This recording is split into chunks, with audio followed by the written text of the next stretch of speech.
Hello everyone, I'm Al Grego, and this is the Yes We Are Open podcast.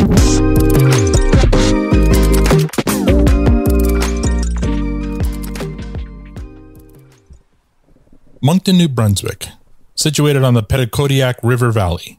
Nicknamed Hub City due to its central location of the Maritime provinces, Moncton has a history as a railway and land transportation hub for the Maritimes.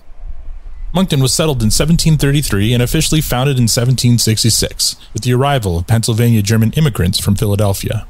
The city was named after Lieutenant Colonel Robert Moncton, a British officer who captured nearby Fort Beauséjour a century earlier.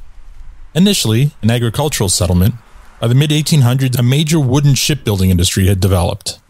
After the shipbuilding industry collapsed, Moncton enjoyed over a century as a railway town, as the headquarters of the Intercolonial Railway of Canada. But then, in the late 1980s, the Canadian National Railway closed up shop, once again traumatizing the local economy. Moncton's economy has rebounded quite nicely since the collapse of those two industries. It's a much more diversified economy with insurance, information technology, education, and healthcare being the main sectors. In fact, the strength of its economy earned it accolades such as the best city for business in Canada by Canadian Business Magazine in 2004, and the fifth most business-friendly small-sized city in North America by FDI Magazine in 2007. Today, Moncton is New Brunswick's largest city, with a population of 80,000, and in 2022, it was the fastest-growing CMA in all of Canada with a growth rate of 5.3%. I'm currently in downtown Moncton, in the parking lot of one of the city's fixtures, and the subject of this week's episode, Spin-It Records and Video.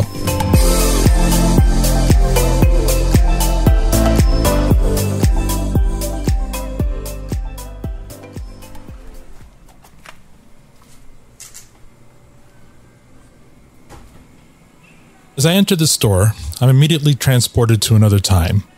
Disappeared by INXS is playing on the store speakers. To my right is a bank of 5 pinball machines: Jurassic Park, Lord of the Rings, X-Men, Teenage Mutant Ninja Turtles, Star Wars, followed by a Star Wars Episode 1 arcade game. Then there are shelves and shelves of DVD movies for rent. That's right, I said rent. Thousands of titles organized by director or production company or country of origin. Then beyond that, a Super Mario Bros. And Tron pinball machine, followed by 2 old-school Tron arcade games and a Defender arcade game. It's a little overwhelming, but it doesn't end there. I walk through a doorway to another section filled with collectible figurines and classic video games. How's it going? This is incredible. Amazing. You get to work here. Living the dream. That's Ryan. He's worked at the store for 6 years. Today he's working the counter in this section. My eye is immediately drawn to a mint condition, perfectly restored Intellivision system. Ryan notices my interest and comes over to answer my questions. I'm marveling at some of the classics. Like I'm looking at that Intellivision system. I had 2 of them as a kid. Yeah. So when this one came in, Yeah. how much work did it take for you to restore it? This one in particular was a very small job to restore. I literally just had to get a bit of built-up dust out of the center of the console, and then from that, it was a quick wipe down. There was no real scuffs or scrapes on the machine itself. It was very well kept over the years. Nice. Is that what you do here then? You basically kind of restore gaming systems? And It's just one of the many things, actually. I work all 3 counters here. The 3 counters Ryan's referring to are the movie rental counter that I walked through earlier, the video game counter that we're currently standing in, and just beyond that is yet another doorway leading to yet another large space packed with all things music, including CDs, vinyl, t-shirts, badges, and of course, more pinball and arcade machines. Just as my tour of the store ended, as if on cue, Patrick, the store owner, arrived for our interview. Hello, my name is Patrick Parise, and I'm the owner of Spin-It Records in Moncton, New Brunswick. when did you open Spin-It? I opened Spin-It November 1st, 2001.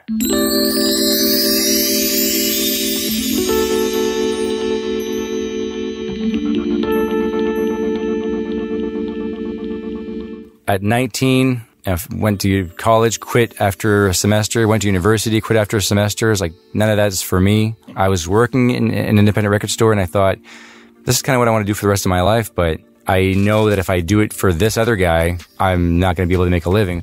It was actually my girlfriend at the time, my wife now. It was her idea. She said, why don't you just take your collection, put it up for sale, cross your fingers, see what happens. So I had a a $5,000 line of credit. And I took that and I bought an order of T-shirts and pins and patches and some posters, that kind of stuff, and racking. So I just set up with that whole $5,000 and my collection, which was about 4,000 CDs at the time. Wow. And put all in the store, crossed my fingers, and if I didn't sell, I couldn't pay my rent for the second month. I was going to be closed after 1 month. Was this the location you started in? This was not the location I started in. Okay. I was 2 blocks, same side of the street on Main Street, 2 blocks down towards the downtown. Okay. So yeah, stuff sold, turns out, and I was able to pay my rent the next month, and I just kept going at it for years. And in the wintertime, we struggled after Christmas. So Christmas was busy, and then January, February, March even, pretty dead. And I was standing in line at Blockbuster Video waiting to rent movies, and I thought to myself, I've got a pretty intense movie collection at home. And they're all like curated titles. Like it's all really good movies. Right. That I'm sure that if they were for rent somewhere, they would rent, because Blockbuster doesn't have these movies here. So I thought maybe I'll try that, because there was lineups of people waiting to rent movies at Blockbuster, and I was in that lineup. So I took my storage room and I turned it into a small video rental section, and it took off. Really? Wow. This is 2005, 2006. Sure. So on a Friday night, that little room was so packed with people picking their movies that it didn't make sense anymore. So then I opened a second store just around the corner, which was the video store. Okay. And that went really well, and the collection just became out of control. I just kept accumulating. We had a policy that if there was a movie you're looking for and we don't have it, we'll get it for you. So next thing you know, we had 40,000 movies for rent. And, you know, it was tons of foreign film and the Criterion collection, every movie that ever won an Academy Award, documentaries, festival films. So all these years later, we still rent movies, which is insane.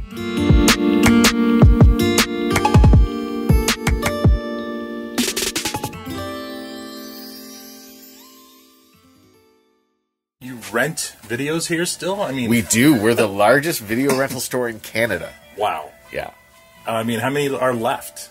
Do you know? Not that many. No. Not that many. But the ones that are don't have 41,000 movies, and we do. Wow, amazing. So 2001, I mean, that's still kind of the beginning of digital music, and like streaming wasn't heard of yet. So I can understand kind of the music part of it, but the video rental, I mean, that's, you know, Blockbuster didn't last much longer than that. Right? I know, exactly. So when you were telling your girlfriend, now wife, or anyone else who would listen, I'm going to open a record/video store, did anyone look at you cross-eyed and go, what are you thinking? Actually, there was a guy I kind of knew who had an independent record store in downtown Moncton that had just closed up like the month before. Right. And I asked him, you know, about running a store, and I told him I was thinking about opening my own. He told me I was insane. Right. I was just nuts to think that I could make it work. And I was working at an independent record store already. Right. So there was already a competitor on Main Street. Yeah. So next thing you know, the one I left closed down not long after. And I was the only one downtown doing it. What was it then? What was it about your store maybe that allowed you to survive? Or was the other one just there too long and maybe too much overhead? Or I think it's because I was willing to do things a little bit differently. I was willing to go out there and hit yard sales, flea markets, pawn shops. I was always looking for good stuff. So there's always good stuff on our shelves. I know that the store I was working at, they would order the same things over and over again. So, you know, I would tell the owner, how about instead of ordering these 40 patches every month, why don't we get different bands or different styles? No, we're going to stick to this, you know. So they were appealing more to the masses, and you were appealing more to the hobbyists and the people with specific interests. And once the mass media went away, your hobbyists were still there for you. Exactly. And like movie rentals, for example, there's a ton of movies that you can't find on streaming site. And if you take every single movie on Disney Plus, Peacock, HBO Max, Netflix, you add them all up, I have more movies than all of them put together under one roof. So, people have to come out of their house, and come downtown. But It's part of the experience. Also, Yeah. you walk in, there's popcorn, smells good. Yeah. There's knowledgeable staff. There's other movie buffs in the store Yeah. who can talk to you about, what they've watched lately and recommend stuff to you. So that whole experience, you hold the box in your hand, you read the back, you look at the pictures. It's not the same as flicking through Netflix endlessly looking for something that's good Right. and not finding it Yeah. because most of the stuff is garbage. As far as the music side of things, CD sales definitely plummeted when Napster happened. Yeah. And then YouTube, Apple Music, everything else that's out there now doesn't help CD sales. But there's been, it's been coming back a little bit. I see more resurgence in vinyl. Yeah, well, that's definitely the reason I'm still open. If it wasn't for vinyl records having a resurgence, I'd be closed a long time ago. Really? So they're definitely what keeps me going. Mm-hmm. So I guess I've adapted with the changing times. Mm-hmm. So when I first opened, we didn't sell records. Right. We sold CDs and that was it. Yeah. Then, because back then, records were dead. Exactly. Right. So then we slowly started getting into records because we listen to the customers. If customers tell us they want certain things, that's what we get in. Mm-hmm. And I never thought I would get into used video games. Mm-hmm. Although I was always a fan of them myself. I just thought there's enough stores in town doing it. I probably can't bring something new to it. But then retro games became huge and we're a retro store and it became part of the recipe. Mm-hmm. So right now I feel that if we started selling just movies, we'd be closed. Right. If we just sold music, I'm not sure if we would do as well. Yeah. If we just sold video games, same thing. So it's a bit of everything that makes it that every hobbyist can come to Spin It and find something interesting. Check it out. The pinball machines is very much a passion project of our boss, Pat. Okay. Being a big fan of pinball, he's been wheeling and dealing, doing trades and buying out old arcades for years now to kind of nail down all the machines that he'd love to have. Right. I started collecting pinball machines maybe 15 years ago. I was always an enthusiast when I was a kid. I loved pinball. And I very vividly remember the first time I walked up to one and played one. It was a huge part of my childhood and I just loved dropping coins. And then they went away. Yeah. There was no pinball anywhere in Moncton. So arcades went away. I mean, I remember going to the arcade all the time, and now, unless you're at a movie theater, there's no such thing as an arcade. Yeah, well, even around movie theaters, they didn't have them here. So I started looking for them and collecting them. And back then, 15 years ago, they were worth nothing. Nobody wanted them, and nobody wanted to work on them either. Right. Now, there's such a resurgence in interest of 40-somethings, 30 to 50, I guess, is the range. But the hobbyists have taken over repairing them. Yeah. So back then, the guys who were used to do it were retired and had no interest in touching them. Right. Now I've got a bunch of guys around Moncton now who really have watched enough YouTube videos and tutorials that they know how to work on the machines. Right. And there's nothing I love more than to find a pinball machine in a barn with a squirrel's nest in it or whatever. And just to clean it up and bring it back to its former glory, make it work again, and to set it up in somebody's basement where it'll be used again. So you'll sell these too? Well, before the pandemic, I was flipping them quite a bit. I had amassed about 150 pinball machines of my own. Wow. And where do you keep them all? That's a lot of space. Well, I've got a few buddies who have some bars that I've set some up in, but I've got a bunch here at the store and I've got a bunch at my house. And it's like a library. So if there's one that I'm tired of playing, I'll fold it up, put it in the garage, fish out the one that's folded that I want to play and set that one up instead. Right. So yeah, it's insanity. Yeah. But yeah, so when COVID happened, everybody wanted to stay home. Yeah. And so everyone wanted a person cave. Right. So the value skyrocketed on these machines. So I thought to myself, well, I better move some of these now because they're at their highest. Right. They'll never be worth any more than this. Sell high, for sure. Yeah. So I sold about 75. And then since then, I've probably bought another 10. So I guess I'm at 85 now, around there.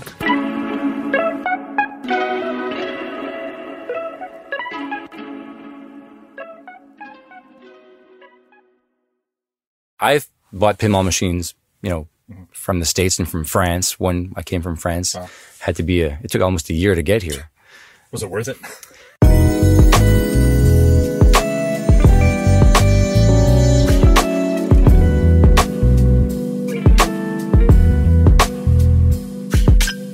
Well, it was worth it to me because It was one I really, really wanted. It was a Canada Dry pinball machine. Oh. And It was in France? well, my grandfather drank Canada Dry, so I'm a Canada Dry drinker. Sure, me too, yeah. And when I saw that there was a Canada Dry pinball machine that existed, I'm a pinball freak, Right. and I'm a Canada Dry fan. I need to have one. That's hilarious. So I started looking and looking. I can't find one anywhere. And then I found out by researching that Canada Dry was launching their product in France and wanted to, as a promotion, to have a pinball machine in every bar and corner store. Oh, okay. So that people would recognize the brand from the machine and then buy their pop. So they all went over there. So then a couple years ago, I put an ad on some group in France saying if ever there's a guy out there that has one of these that would sell it to me and consider shipping it to Canada, you know, I'm your guy. And it took a couple of years before somebody replied back and said, I've got one and I'll work with you and I'll get it back to Canada. Wow. So as far as I know, there's only another one in Canada, and it's Ed Robertson from the Bare Naked Ladies. Really? He's a big pinball collector too, and I know he has one. So I think there's only 2 in Canada. Wow. So it's highly collectible. That's hilarious. And rare, and it belongs in Canada. Yeah, it's absolutely. Canada Dry. Yeah, exactly, yeah. So anyway, but yeah. It's a rare one. You don't want to sell that one. No, I don't.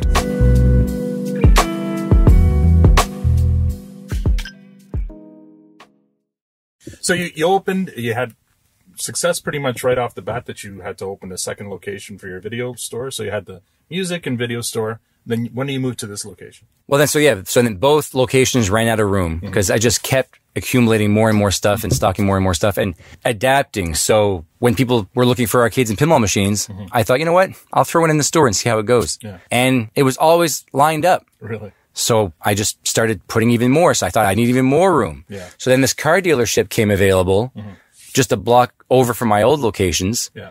And I thought, well, that's a big space. I wonder if I could fill that.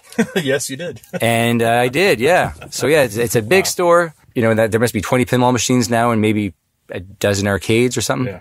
And we regularly switch the stuff over, and we're ordering a lot of new vinyl. We're pumping out used vinyl like crazy. I just started working at a pawn shop when I was 13 years old.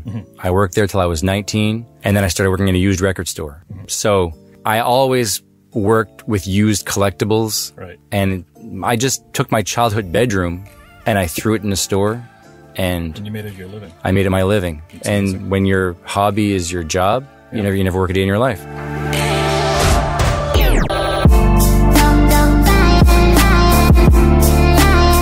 Up next, from music downloads to streaming to the ever-changing collectible market, Patrick's instincts and adaptability have helped him navigate Spin-It Records and Video through one disruption after another over the past 20 years. But how will he navigate the global disruption of a pandemic? Stay tuned to find out.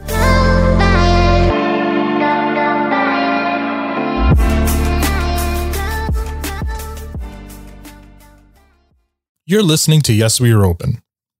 Spin-It Records and Video has seen a lot of change in the 20 years of its existence, yet they've managed to outlast larger chains in the ever-changing world of music, movies, gaming, and collectibles. But how will they fare with the pandemic and global lockdown? Let's find out. So if I were to ask you if there was anything that's happened in the last 22 years, I guess, of the business that threatened the business, threatened to shut you down, what would that be? Well, obviously, yeah, the pandemic was harmful.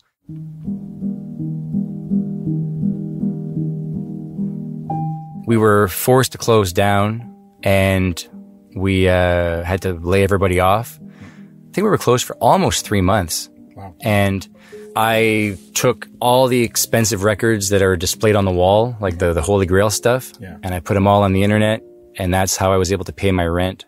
Wow, okay. For those months we were closed. I couldn't do much work, really, because my wife kept working, and I have 2 young children, so I was pretty much home all the time with my kids for those couple months.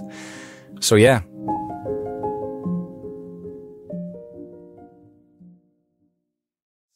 When we reopened, some staff weren't comfortable coming back, working retail at all. Because of that, I wasn't really in a place where I could hire new people. We weren't making that much money yet. Sure. So we just reopened with reduced hours. So we're doing 11 to 7 now, 7 days a week.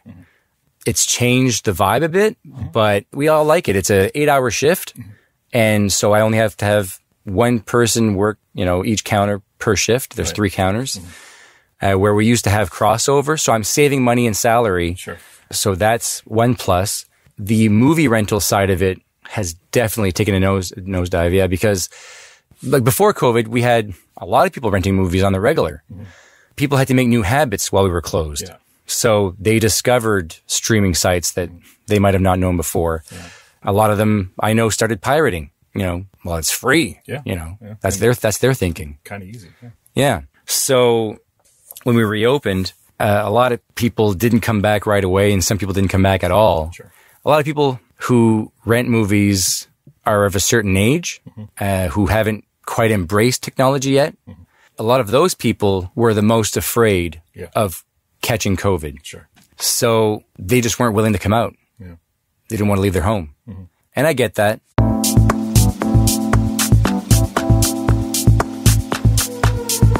Now that we've been, reopened for a while now, we're re-seeing some of those people coming back because we still have the selection, and there's people that we hadn't seen in a long time who were younger as well, who just said, we went around Netflix, we're done. Yeah. There's nothing left for me to watch on there. Nothing good anyway. Yeah. And, here the movies are divided by director. Mm-hmm. So you walk up to the Scorsese section, his entire work is there. Mm-hmm. Alfred Hitchcock, his entire filmography is there. Mm-hmm. So it makes it so much more interesting if you're a film buff to go, I'm going to watch every movie in the Criterion collection. Mm-hmm. We have the complete collection here. Right.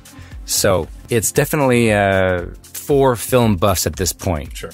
And every month there's a list that comes out. These are the top 10 movies you can't find on any streaming service. Mm-hmm. And I look at it, and it's great to know that we have them all. You have them all. It's great.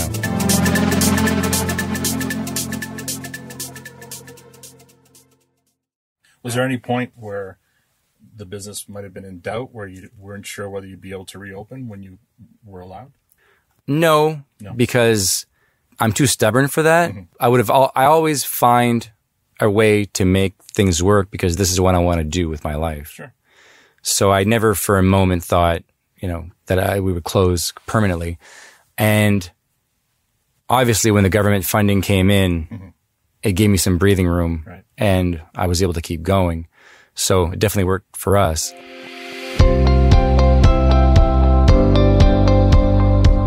How long have you been able to open freely again? A year? Oh, a little over a year, I'd say. Okay. I can't remember exactly the date, but I mean, business is great. I'm not saying it's bad. It hasn't bounced back to pre-pandemic yet. Yeah, I would say it has, but I would say it's because record sales have gone up to compensate for video rentals gone down. So how much longer am I gonna stick on the video rental thing? I want my kids to grow up in a world where a video store exists. So I'm probably gonna keep it going for a while. It's not losing money, so as long as it's not losing money, I'm okay. But the days of buying 10 copies of a new release are over. I'm buying 1 or 2 now, which is unfortunate, but you have to adapt. And a lot of people want the library. And if the library disappeared, I think it would be a huge disappointment to a lot of people who are into culture in Moncton, like just the cultural scene overall. Because, if you can't get them here, you can't get them online either, a lot of them. So I'm going to keep sticking to my guns and keep renting movies as long as I can, because it was such a huge part of my childhood. And people walk in, and it's an instant trip down memory lane to walk into the video store. And then to see all the arcades and the pinball machines, and then see all the vintage video games and action figures and collectibles, and then you walk into the third section, and it's CDs and vinyl galore. It just keeps going.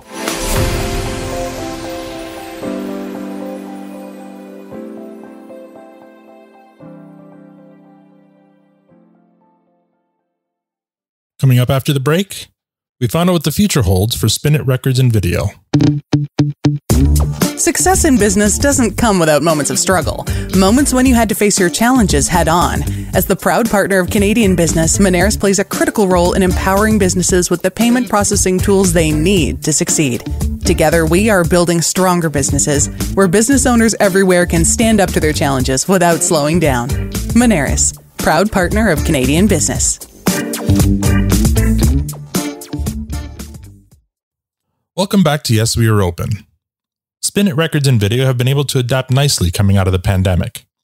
While video rentals are slow to rebound, vinyl sales have filled the void, and they've adjusted their hours and purchasing to reflect their new reality. So what does the future hold for Patrick and his company? Let's find out. So what does the future outlook look like for Spin-It Records? For now, I'm just going to keep doing what I'm doing because it keeps working. I'm going to try to order, even like I've already started, but I'm going to keep doing it, ordering stuff that people can't pirate or download or stream. So a lot more t-shirts and posters and flags and patches and stuff like that. The arcade pinball thing, there's quite a few in here already. I'm pretty maxed out for space. Yeah. I'm trying to empty out on all my storages so that I can price all the stuff that I have in storage in this building so that I can make those rooms as part of the store to add floor space to the store. Oh, okay. So there's room for expansion in this building.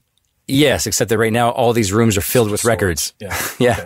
Okay. So that was my next question is, have you considered moving locations, finding a larger place somewhere else in Moncton, or are you happy to stay where you are here?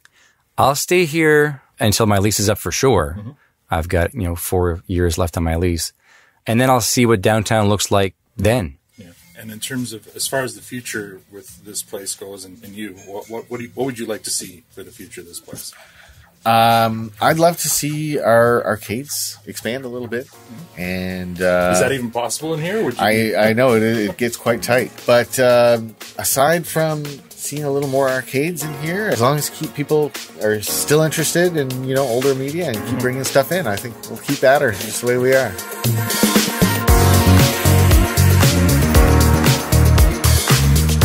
There will always be people looking to either sell or get rid of, old stuff that they don't need.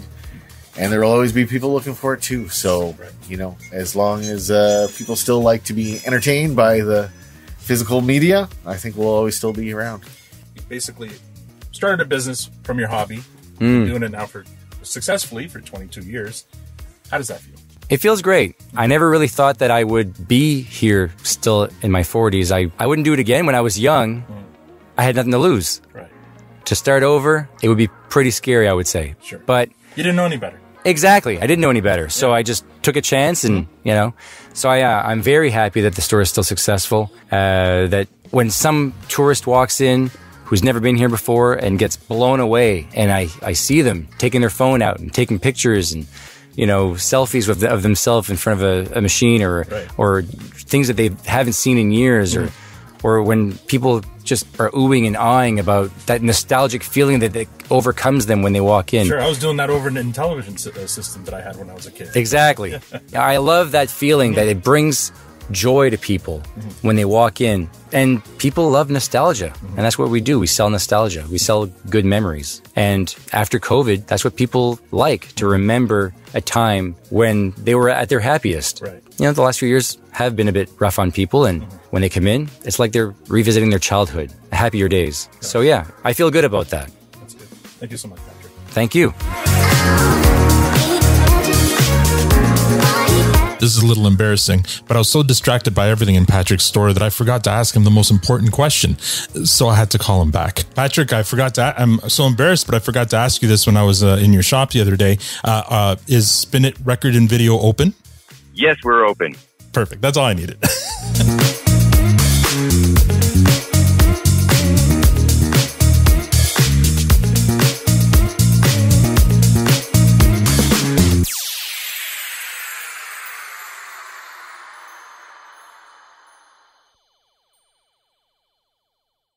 That's the story of Spin-It Records and Video. It's easy to say that you should turn whatever you're passionate about into your career. But if it were that simple, everyone would do it. Passion is important for sure, but it isn't enough. You still need to commit and work hard at it. And often that's enough to turn any passion into a chore. And really, who likes chores? That's what makes stories like Patrick's so motivating. Not only did he take his passion and turn it into a career, but he did it in the face of some overwhelming disruption. I mean, in the 20 plus years he's been in business, he's witnessed the effective end of music CDs, video stores, but also the return of pinball machines, arcade games, and that once ancient medium enjoyed by your parents or grandparents, the vinyl record. But Patrick stayed the course. He adapted. He opted for quality over quantity, although he also had quantity. He decided that curation and expertise would be valued by enough people to keep his business going. More importantly, Patrick realized early on that he wasn't just selling CDs or records or movies. He was selling nostalgia, and there will always be a market for that. American novelist Kate Christensen once referred to nostalgia as a powerful drug, and I couldn't agree more. Spin-It Records and Video will likely never become a franchise with multiple locations across Canada. It's not what we would call a scalable model. That's okay. It's enough for Patrick and his staff, and it was definitely enough for me as a customer. In fact, if I'm ever in Moncton again, it is definitely on my list of stops to make, and I strongly recommend you do the same. Yes, We Are Open is a Moneris podcast production. I'd like to thank Ryan and Patrick for taking the time to share their story. You can learn more about Spin-It Records and Videos at spin-itrecords.ca, and you can follow them on Facebook at Spin-It Records and Video. For more information about this podcast, visit our site, yesweareopenpodcast.com. If you'd like to support us, please write us a review on Apple Podcasts or rate us on Spotify or wherever you get your podcasts. If you're a Canadian small business owner or know of one with an interesting story of perseverance to tell, I'd love to help tell it. You can contact me at podcast@moneris.com. Tune in next week for another story of small business struggle and survival on the Yes We Are Open podcast. I'm Malgré. Thank you for listening.